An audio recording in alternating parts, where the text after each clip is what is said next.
জিন্দাবাদ প্রমোদ করো লং লেফট জেনে প্রশাসন জিন্দাবাদ জেনে প্রশাসন জিন্দাবাদ ভোট দিবেন কোন কারণে ভোট দিবেন কোন কারণে ভোট দিবেন কোন কারণে প্রমোদ করো জিন্দাবাদ জিন্দাবাদ জিন্দাবাদ প্রমোদ করো জিন্দাবাদ জিন্দাবাদ জিন্দাবাদ প্রমোদ করো লং লেফট লং লেফট লং লেফট ইপিপিএল জিন্দাবাদ জিন্দাবাদ জিন্দাবাদ ইপিপিএল জিন্দাবাদ জিন্দাবাদ জিন্দাবাদ মুজিব আলী আহমেদ জিন্দাবাদ জিন্দাবাদ জিন্দাবাদ মুজিব আলী আহমেদ জিন্দাবাদ জিন্দাবাদ জিন্দাবাদ প্রমোদ করো জিন্দাবাদ জিন্দাবাদ জিন্দাবাদ জয়দীপ প্রসাদ জিন্দাবাদ জিন্দাবাদ ভোট দিবেন কোন কারণে জয়দীপ প্রসাদ জিন্দাবাদ রাজনীতি জিতব কোনদিনই কংগ্রেসের ক্যান্ডিডেট ইরু জিতব না তাহলে ভোটটা নষ্ট হবে না একটা ভোট নষ্ট করা মানে কি হলো কাজ জিতে নেবো নাঙ্গলে জিতে নেবো একটা ভোট নষ্ট করা মানে নাঙ্গলে জিতবো তো আমরা যাতে কোনো কারো ভোট যাতে আমরা যাতে এই সমষ্টির কংগ্রেসে ভোট না দেয় তার জন্য আমি আপনাদের অনুরোধ করছি আপনারা ভুল করেন না একটা কংগ্রেসে ভোট দেওয়া মানে এখানে যদি একটা ভোট কংগ্রেসে দিয়ে দেন তাহলে কিন্তু হিমন্ত বিশ্ব শর্মা মুখ্যমন্ত্রী হওয়ার জন্য ইজি হয়ে যাব তার জন্য আপনারা এই ভুল করবেন না বলে আমি আশা করছি তা করবেন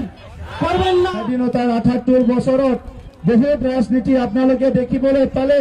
কেতিয়াবা নেশ্যনেল পাৰ্টি কেতিয়াবা ৰিজনেল পাৰ্টি কেতিয়াবা এ পাৰ্টি কেতিয়াবা বি পাৰ্টি কেতিয়াবা চি পাৰ্টি বহুত পাৰ্টি দেখিলে কিন্তু কোনো এটা পাৰ্টিয়ে শান্তিৰ কাৰণে কথা কয় নিৰাপত্তাৰ কাৰণে কথা কয় জাতি জনগোষ্ঠীৰ সমন্বয়ৰ কাৰণে কথা কয় ধৰ্মৰ কথা কয় তেনেকুৱা পাৰ্টি হয়তো আপোনালোকে দেখিবলৈ পোৱা নাছিলে মই ৰাজনীতি কৰা ব্যক্তি নহয় বহুত বছৰ মই সংগ্ৰাম কৰিছো নিজৰ জাতিৰ কাৰণে নিজৰ অঞ্চলৰ কাৰণে নিজৰ সমাজৰ কাৰণে আৰু এই সময়ত মই বড়ো জনগোষ্ঠীৰ কথাও দেখিছো মই মাইনৰিটিৰ কথাও দেখিছো মই কোচ ৰাজবংশীৰ সমস্যাও দেখিছো মই অসমত আৰু বড়োলেণ্ডত বসবাস কৰা বিভিন্ন জনগোষ্ঠীৰ সমস্যা দেখিছো স্বাধীনতাৰ পিছত আমাৰ ভাৰতীয় নাগৰিক বিলাকে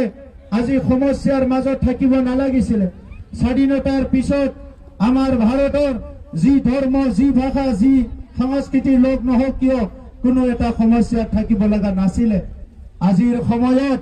ভাৰতৰ ৰাজনীতিক নেতাবিলাকে নিজকে অসুৰক্ষিত অনুভৱ কৰিছে ৰাইজে অসুৰক্ষিত অনুভৱ কৰা নাই নেতাবিলাকে অসুৰক্ষিত অনুভৱ কৰিছে সেইকাৰণে আজি মই ক'বলৈ বিচাৰিছো যে চিৰাং জিলাত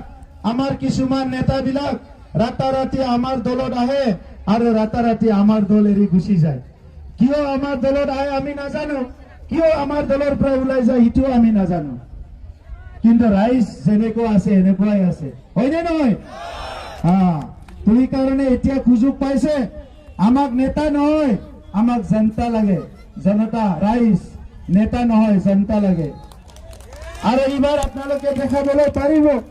যোৱা নিৰ্বাচনৰ উপনিৰ্বাচনত নিৰ্মল কুমাৰ ব্ৰহ্ম ডাঙৰীয়াক যেতিয়া বাই ইলেকশ্যন হৈছিলে তেতিয়া অসমৰ বিভিন্ন বিধানসভাৰ ভিতৰত আমাৰ চিডলি সমষ্টিত নিৰ্মল কুমাৰ ব্ৰহ্ম ডাঙৰীয়াক ৩৫,০০০ ভোটৰ ব্যৱধানত আপোনালোকে জিকাইছিলে আৰু অসমত সবচে ওপৰত আমি আছিলো হয়নে নহয় তো এতিয়া এই নিৰ্বাচন আহি আছে এতিয়াতো অসমৰ পৰিস্থিতি বহুত বেলেগ কিছুমানে সাম্প্ৰদায়িক ৰাজনীতি কৰিছে কিছুমানে ধৰ্মক লৈ ৰাজনীতি কৰিছে কিছুমান জাতি গোষ্ঠীক লৈ ৰাজনীতি কৰিছে আৰু কিছুমানে অৰুণোদয়ক লৈ ৰাজনীতি কৰিছে হয়নে নহয় তো অৰুণোদয় দি ৰাজনীতি কৰিছে আমাৰ তো যিসকলে অৰুণোদয় দি ৰাজনীতি কৰিছে যে আমাৰ সময়ত আমি অৰুণোদয় চাই চাই দিছিলো কোনে বিধৱা বাইদেউ আছে কোন বিয়া হোৱা নাই কোন শাৰীৰিকভাৱে বিশেষভাৱে সক্ষম কোনে দুখীয়া মানুহ এইবিলাক বিচাৰি বিচাৰি দিছিলো এতিয়া আমাৰ চৰকাৰ নোহোৱাৰ পিছত মই শুনিছো যে অৰুণোদয় কাটিবও ভাবুকি দি আছে ইয়াৰ অৰুণোদয় কাটিম তাৰ অৰুণোদয় কাটিম তাৰ অৰুণোদয় কাটিম এতিয়া আপোনালোকে কওক অৰুণোদয় দিয়া পাৰ্টি লাগে না অৰুণোদয় মানে কাটা পাৰ্টি লাগে অৰুণোদয় দিয়া পাৰ্টি লাগে না অৰুণোদয় কাটা পাৰ্টি লাগে অৰুণোদয় কাটা পাৰ্টি জিকালে চবৰো কাটি দিব কিন্তু আমি অৰুণোদয় দিয়া পাৰ্টি যোনে পোৱা নাই তেখেতসকলকো অৰুণোদয় দিয়াৰ কাৰণে কাম কৰিম আৰু অৰুণোদয় কাটাবিলাকক আপোনালোকে বিদায় দিব লাগিব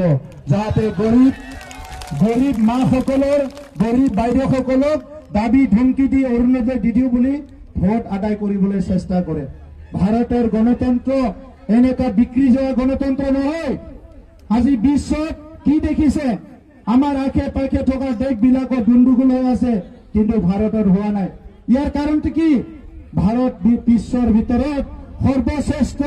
গণতন্ত্ৰ আৰু ইয়াত ৰাইজে ৰজা আজি দেখিবলৈ পাব পাৱাৰ অফ কমন মেন সাধাৰণ মানুহৰ ক্ষমতা আপোনালোকে এইবাৰ দেখুৱাই দিয়ে চিৰাং জিলাত যোনে মানে মানুহক ভাবুকি দিয়ে ধমকি দিয়ে তাক ভোট দিব নালাগে ভয় কৰিব নালাগে এটা সময় আছে এই উত্তৰ অঞ্চলত বিভিন্ন ধৰণৰ হিংসা বিভিন্ন ধৰণৰ ভাবুকি আজি বোলে মানুহ মাৰিব আজি বোলে কিবা কৰিব গোষ্ঠীগত সংঘৰ্ষ ভাতৃগত সংঘৰ্ষ সেই সময়ত হৈ আছিলে যোৱা 5টা বছৰ UPPL চৰকাৰৰ দিনত কিয় ঘটনা হোৱা নাছিলে এই সময়ত ক'ত গৈছিলে গণ্ডগোল কৰা মানুহবিলাক আজি কিবা এটা হলে কয় ল এণ্ড অৰ্ডাৰ মোৰ হাতত নাই মই চিফ থাকোঁতে ল এণ্ড অৰ্ডাৰ মোৰ হাতত আছিল নেকি ল এণ্ড অৰ্ডাৰ MLA মন্ত্ৰীৰ হাতত নাথাকে ল এণ্ড অৰ্ডাৰ থাকে পুলিচৰ হাতত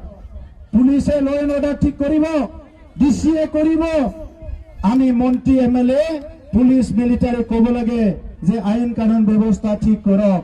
আৰু তেখেতে মিছা কথা কৈছে যে ল এণ্ড অৰ্ডাৰ মোৰ হাতত নাই বুলি বোলে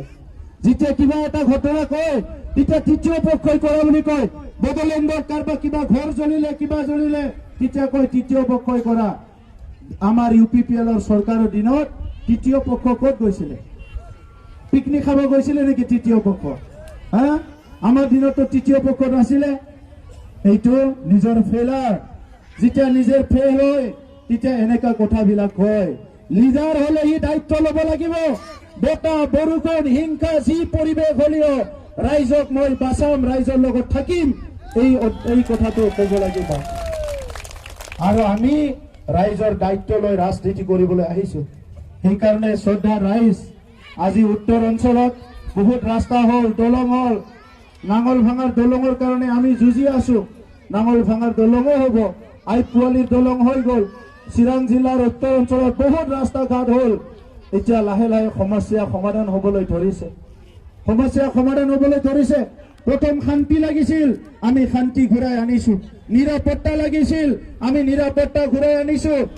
আজি ইহঁতে আকৌ কিছুমান জাগাত আতংকিত কৰিছে ওদালগুৰি সমষ্টিত গাড়ী ভাঙিছে কোকৰাঝাৰ সমষ্টিত বিৰাট 30-35 খান গাড়ী ৰেলী মানুহবিলাকক আতংকিত কৰিছে কাৰণটো হ'ল নিজে ৰুলিঙত থাকি আকৌ ভয় কৰিছে ৰাইজক মানে ভয় কৰি এইবিলাক আতংকিত কৰিছে গতিকে আজিৰ সময়ত মই আপোনালোকক ক'বলৈ আহিছো ৰঞ্জিত বসুমতাৰী ডাঙৰীয়া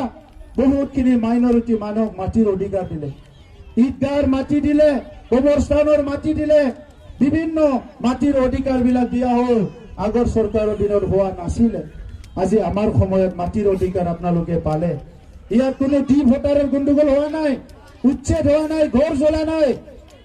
আজি এই কথাবিলাক আপোনালোকে দেখিবলৈ পাইছে কিন্তু তেখেতসকলৰ লগত এলায়েন্স যাৰ চৰকাৰ আছে অসমত সদায় আজি মাইনৰিটি দাদা ভাইসকলক বেয়া কথা কৈ গালি গালাজ কৰে মই অলপ আগতে PTI নেশ্যনেল টিভিত ইণ্টাৰভিউ লৈছে মই কৈছো যাৰ লগত আইডিঅলজি নিমিলে ইহঁতৰ লগত আমি কিয় এলায়েন্স কৰিম আৰু UPPL দলে অকল এলায়েন্স কৰি ৰাজনীতি কৰিম বুলি জন্ম হোৱা নাই UPPL দলে কাৰোবাৰ লগত লগ লাগি ৰাজনীতি কৰিম বুলি জন্ম হোৱা নাই UPPL দল জন্ম হৈছে বড়োলেণ্ডৰ 35 লাখ জনগণক শান্তি সম্প্ৰীতি ন্যায় আৰু অধিকাৰ দিবলৈ UPPL দল জন্ম হৈছে চৰকাৰ চেঞ্জ কৰাৰ লগে লগে মদ ভাং জুৱা সিন্ডিকেট মাৰা মাৰি এইটো কি দেশ গঢ়িব পাৰিব সমাজ গঢ়িব পাৰিব